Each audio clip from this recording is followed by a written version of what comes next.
What's up guys, Justin Greenwald here with 65drums.com. Today I'm going to show you how to fix your GoEdrum kick drum pad, the one that comes on the KE6 line of drum sets that they offer. So let me just tell you a quick story on how I ran into this problem.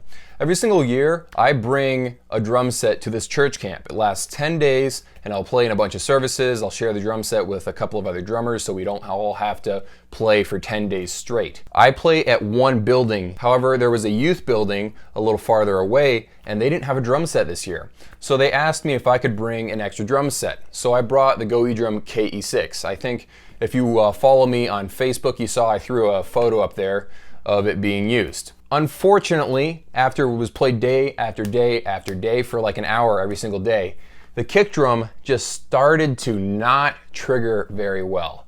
And you had to hit harder and harder just to get it to register in the drum module.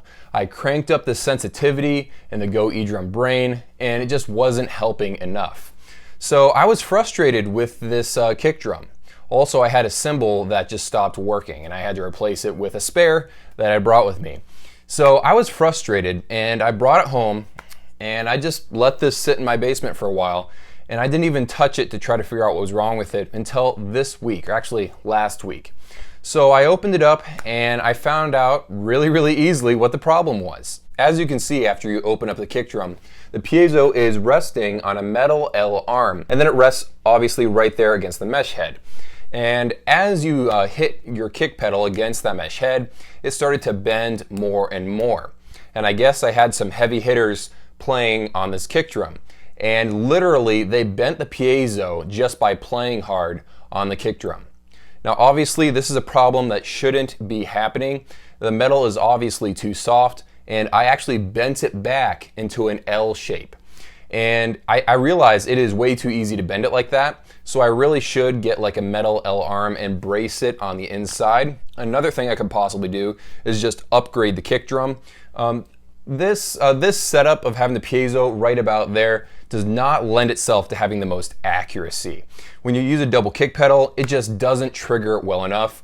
And it still misses stuff even with a single kick drum pedal. And this is the same trigger setup that GoEdrum uses on their snare and toms. You got the piezo right here, and in this case obviously it's a dual zone, so you got a piezo right here, and then you also have one that's kind of hidden, it's black, it's right here. So it works okay on a tom or a snare. It actually works pretty well. But when you use it on a kick drum this big, it's just hard to get accurate triggering. So if I wanted to upgrade this, and obviously this is a really nice big shell. This is like I don't know, 16, 18 inches. Really nice. It's actually got an acoustic drum head on this side. If I wanted to just upgrade this, I could go buy a kit from eBay. I'll show one on the screen right here. Or I could build my own. Vdrum Tips has uploaded a video on how to do that. I'll leave the link in the description below if you want to just do a DIY style thing. But yeah, if I did a setup like that, the triggering accuracy of this thing would be upgraded a lot. I might even think about using a 2-ply mesh head instead of this one. This one just doesn't give quite the right feel that I'm going for. Okay, I hope that helped. Thank you so much for watching. I make a new video about electronic drums every single Sunday, sometimes an extra one in the middle of the week if I have time. I got my channel news on Facebook. Instagram has my drum covers. Drum articles are on my website. And if you want to help out this channel, please give it a like. It really does help. And I will see you guys next week.